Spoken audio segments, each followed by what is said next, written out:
Nah, ada satu lagi, Pak. Aha. Menarik, ada volume perdagangan. Jadi kalau misalnya volumenya banyak, nah ini kalau Hmm. kita lihat dari chart yang ada di sini nih, gitu ya. Mhm. Itu kita lihat US itu masih cukup besar, Pak.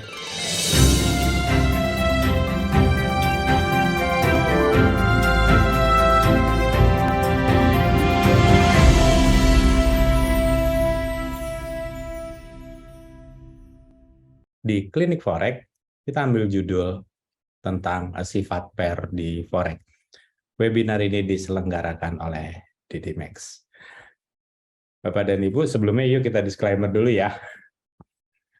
Imperium Strategi dan Reza Aswin tidak pernah mengumpulkan dana untuk kepentingan trading atau investasi. Enggak semua yang mengatasnamakan Imperium Strategi dan Reza Aswin yang ada di media sosial, di grup Telegram, WhatsApp, itu adalah penipuan dan jangan pernah transfer.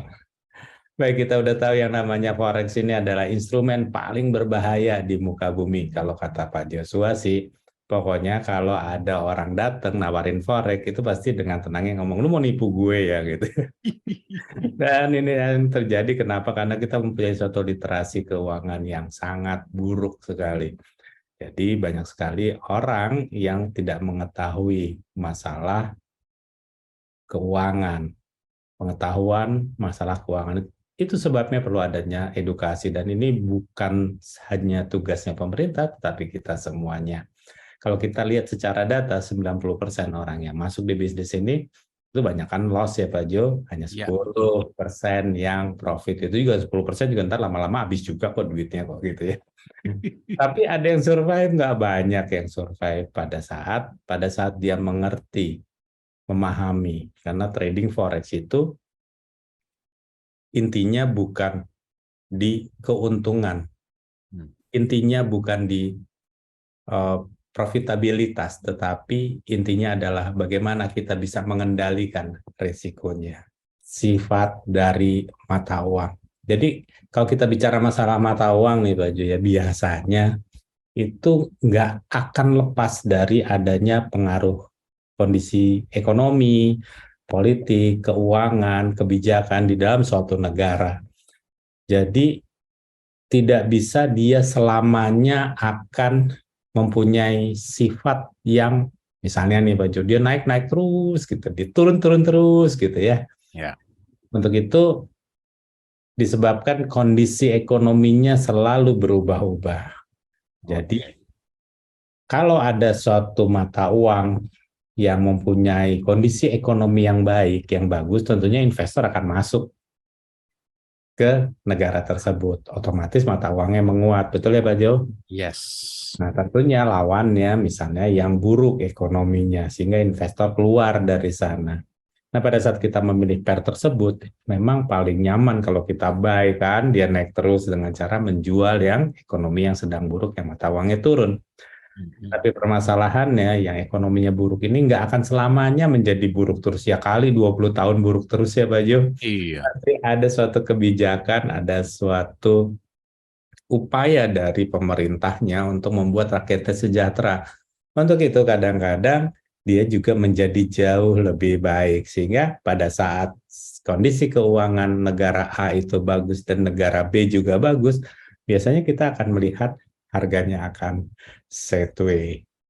Nah, kalau kita mau lihat kepada yang lebih detail sendiri, biasanya kita melihat ada beberapa jenis atau kategori dari mata uang.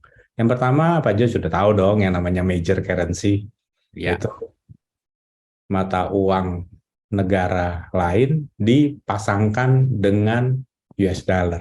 Oke. Nah, itu namanya major currency. Nah, ini biasanya akan lebih mudah kita bertransaksinya. Kenapa? Karena kedua negara ini itu sudah dipastikan nggak kepingin bangkrut ya Pak. Even Iya. itu ada Brexit juga ujung-ujungnya bagus-bagus saja tuh gitu ya. Walaupun Perdana Menterinya cuma 40 hari gitu ya. Sampai sekarang juga negaranya masih ada gitu. Jadi kita kadang-kadang hanya coba untuk bertransaksi di 8 negara, 8 mata uang, yaitu Amerika, Yen, mata uang Jepang, lalu Swiss franc, Euro, Kanada, New Zealand, Australian dollar. Kenapa kita sebaiknya hanya 8 mata uang ini? Karena dia adalah negara-negara maju, sehingga kalau naik dan turun tentunya tidak sampai, biasanya tidak bisa mencapai 50% ya Pak. Iya. Ya kali mata uangnya turun sampai 50%, ngeri juga ya.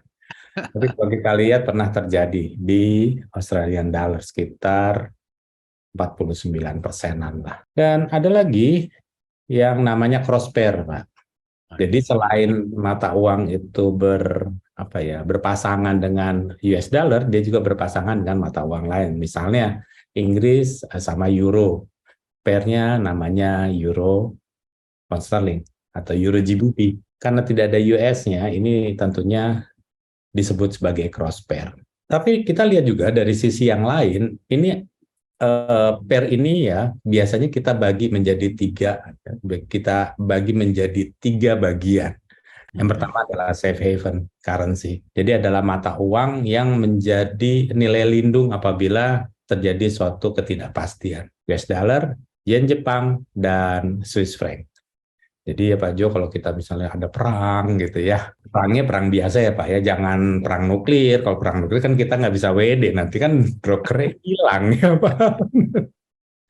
Jadi akan terjadi penguatan di tiga mata uang tersebut. Jadi kalau kita lihat pada saat terjadi suatu bencana atau katakanlah terjadi satu ketidakpastian yang biasanya US dollar yang menguat, lalu USD Japanese Yen juga ikut turun. Itu ciri-cirinya dari safe haven. Begitu juga dengan USD CHF yang biasanya turun. Itu masuk kelompok yang safe haven currency. Tapi ada juga yang mata uang komoditi, Pak Jo. Oke. Mata uang komoditi ini kita bisa lihat termasuk New Zealand misalnya ya, Australia, Kanada, ya, itu negara-negara yang pada saat menjelang krisis itu biasanya dibuang, tapi pada saat krisis terjadi mata uang ini biasanya mencapai titik yang tertinggi karena berurusan dengan komoditi. Kan kita lihat harga komoditi kalau misalnya mendekati krisis, perlambatan ekonomi, oil aja turun Pak di bawah 70 sekarang kan gitu Iya, ya. betul. Mau nggak mau semua komoditi disikat habis ke bawah gitu. Tapi pada saat terjadi resesi nanti pasti permintaannya akan jauh lebih tinggi. Nah, selain itu juga kita juga kenal Pak Jo yang namanya mata uang beta seperti euro, pound sterling itu ada mata uang beta. Lalu kita juga perlu lihat karakter ini dari sudut yang lain, yaitu adalah karakternya itu ada likuiditas, Pak. Jadi nggak semua mata uang itu mempunyai suatu likuiditas yang sama. Sebenarnya likuiditas itu gampang diperdagangkan, Pak. Jadi pembeli dan penjualnya banyak, Pak. Jadi karena penjual dan pembelinya banyak, spreadnya juga nggak terlalu besar. Jadi ciri-cirinya itu mudah sebenarnya. Yang likuiditinya tinggi itu pasti spreadnya kecil, gitu. Dan kalau Pak Joshua udah pernah ngalamin nggak trading? Kita ngekliknya di mana, dapetnya di mana? Sering Pak. Zaman dahulu sering sekali itu. Sama Pak, sekarang juga Pak. Iya sih. Itu yang namanya slippage Pak. Slippage. Slippage itu kita mengharapkan harga di 00 tapi dapetnya di 02 Pak. Nah, itu. Eksekusinya di 02 itu kenapa? Karena likuiditasnya rendah itu sebenarnya Pak. Oh, bukan karena brokernya curang. Ya itu mah cuma Tuhan aja lah yang tahu ya. Oh iya juga. Nggak ngebahas broker Pak. Malam ini kita ngebahas. Oke. Memperjelas aja. Iya, tapi kalau kita ngebahas pahala sama dosa jadi panjang nih urusannya. Jadi kalau misalnya likuiditasnya sedikit, Pak, gitu ya, itu likuiditas yang sedikit, itu pasti dia punya spread yang agak besar, Pak. Udah pasti besar. Kenapa? Karena penjual dan pembelinya sedikit. Iya. Spreadnya pun akhirnya menjadi lebar dan tentunya biaya transaksinya biasanya lebih mahal. Oke. Jadi kan kadang-kadang suka ada yang nanya ya, kalau transaksi di sini kok komisinya kecil, tapi kalau di cross pair misalnya kok agak besar gitu ya. Iya. Itu sebenarnya yang benar itu karena memang likuiditasnya kecil.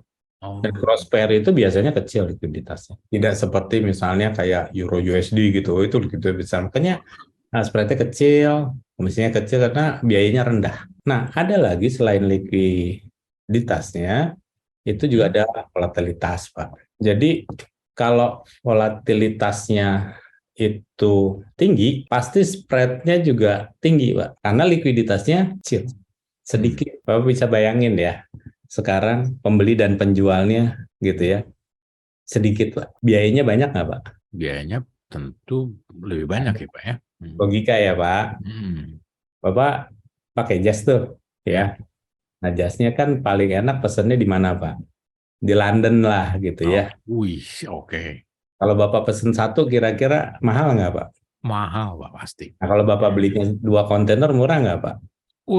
Diskonnya Iya, banyak banget tuh. karena semua ongkos-ongkosnya itu akan menjadi lebih murah, sehingga barang itu Yes. menjadi lebih murah. Sama Oh. sebenarnya, jadi kalau kita bertransaksi itu harusnya jangan langsung menjudge ini yang buruk, broker yang jangan ke sana gitu larinya. Oke. Lihat saja volatilitasnya. Pada saat volatilitasnya tinggi, itu udah pasti pembeli dan penjualnya nggak ada, Pak. Bapak yang sering lihat kan, tiba-tiba spreadnya ngelebar gitu ya. Iya, betul. Itu pembeli dan penjualnya nggak ada. Jadi otomatis biayanya mahal dan itu semuanya akan tertutup sama spread.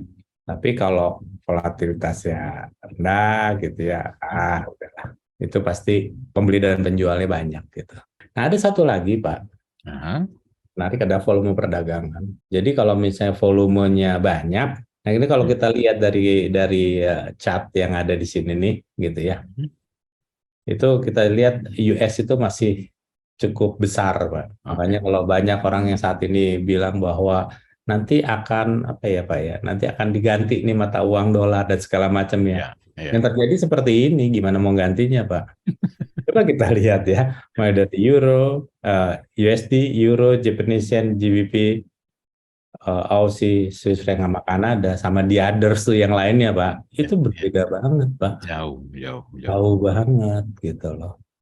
Jadi volumenya aja udah apa ya, sudah kalah banyak. Kan kita nggak mungkin ya lira bisa menggantikan US dollar ya, Pak. Gitu. Kenapa dia adanya di others gitu loh. Kalau toh mau diributin, apakah euro bisa menggantikan US dollar? Mungkin kalau kita lihat volumenya. Kalau banyak orang bertanya sama saya, Riz, tradingnya gunakan apa gitu ya? Saya pakai metodenya swing trading kok, Pak. Jadi kalau pakai swing trading itu tentu biasanya banyak menggunakan analisa fundamental dan teknikal yang itu base-nya money management tuh nggak boleh hilang gitu loh, Pak. Sentimen market akan menjadi hal yang paling difokusin kalau kita gunakan swing trading. Jika forex membuat menjadi seorang pejudi, maka tinggalkan. Oke, terima kasih Pak Jo. Yuk kita coba untuk diskusi.